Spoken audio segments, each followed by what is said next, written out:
In this video, you're going to make the menu responsive using Flexbox. So when you reduce the width of your browser, the menu items are going to be wrapped into new rows like this. And then at some point, the menu will turn to a vertical menu like this. So let's go ahead and do this. So at the moment, if I go to the styling of the menu, I can see that we are placing links inside list items, and we're making the list items float to the left. Now, if you design your layouts using Flexbox, you don't need the float property anymore. Also, we're going to have another change here. Instead of placing links inside list items, we're going to get rid of the list items and have our links there inside the Flexbox. So I'm going to go back to the index.html file and remove the lists and list items and keep the links alone inside the menu div. All right, so I'm going to pause the video and do this. So now I've got only the links inside the menu. So what's going to happen now is that we're going to make the menu a Flexbox, and then the links inside it are going to become flex items. So let's go ahead and do this.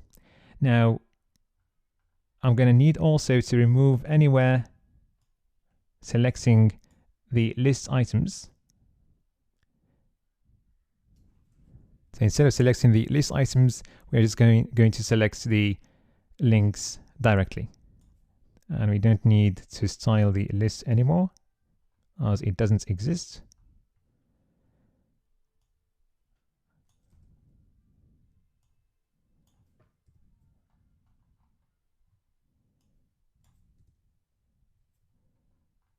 All right, and we've got this one as well.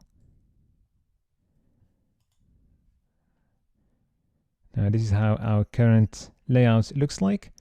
Now let's turn the menu to a Flexbox by setting the display property to Flex.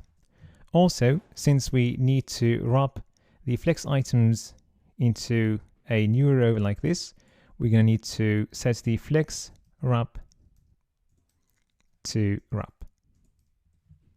So now if I reduce the width of the browser, you can see that we are wrapping the links into a new row.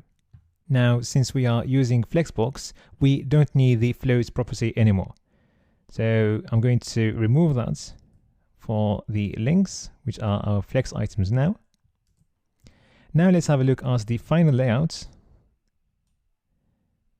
If you reduce the width of the browser to a certain point, then you can see that the Flexbox turns to a vertical Flexbox. So you're going to need to change the direction of the Flexbox to column below a certain width of our screen. So let's go ahead and do this. So to do this, you're going to use what is called a CSS media query. A CSS media query will allow you to specify a certain styling for a specific media. So you could target computer screens, you could target the preview of a printout, and so on. There are so many screen types that you can target. Also, you can specify the maximum width or the minimum width that you're targeting. So in our example, we're going to be targeting a maximum width of 700 pixels, for example, because we want to style small screens in which the menu is going to become vertical. So what we're doing now, we are setting the menu to turn to vertical in small screens. So the syntax is as following. So you use art media followed by the type of the media. So we're targeting computer screens. So I'm going to specify screen here. Also, I'm going to be targeting screens with a maximum width of 700 pixels. So I'm going to use and then inside parentheses, max with 700 pixels. And then after that, I'm going to have curly brackets, and inside the curly brackets, I'm going to put my styling. So the styling that you put there is similar to the styling that you put inside your styling sheet. So you start with a selector, and then inside curly brackets, you put your styling. So I'm going to select the menu, just like I did there. And then I'm going to choose the styling that I want.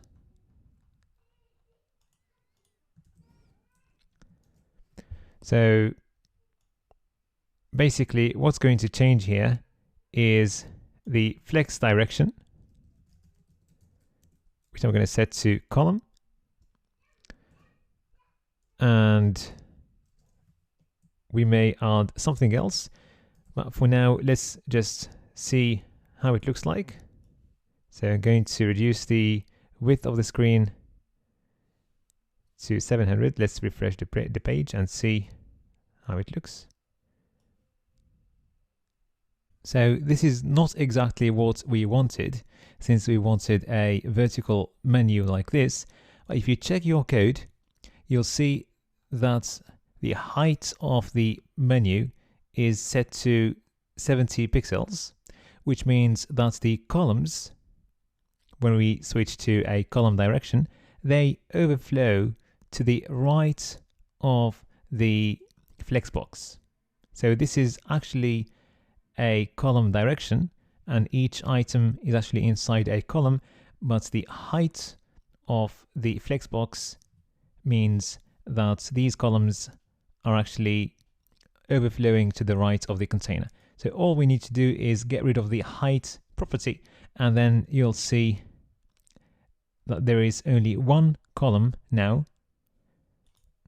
If you go to a height of 150 pixels, you can see two columns there. But for now, let's just get rid of the height and leave it like that. Now let's make a couple of improvements to our menu.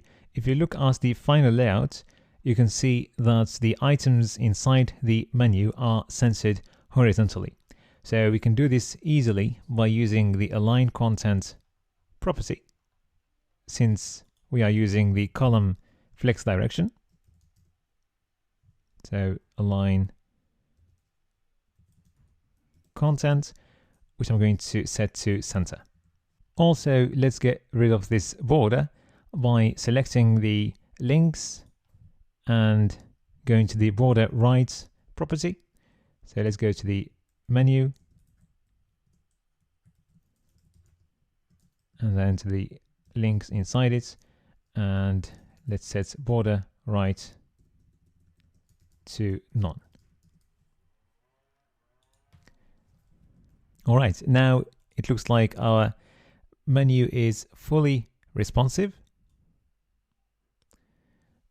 And if we compare our layout with the final layout,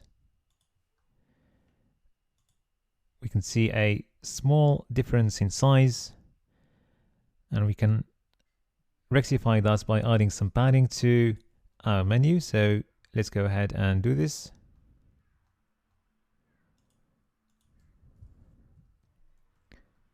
So instead of 7 pixels, I'm going to go for 20 pixels, for example. So this looks good. And if I reduce the width of the container, our menu becomes vertical with no borders. Perfect. Now let's move to the next section, which is this one. And it looks like we don't have to make any changes there, because it looks like the current layout matches the final one. So we can move to the sidebars.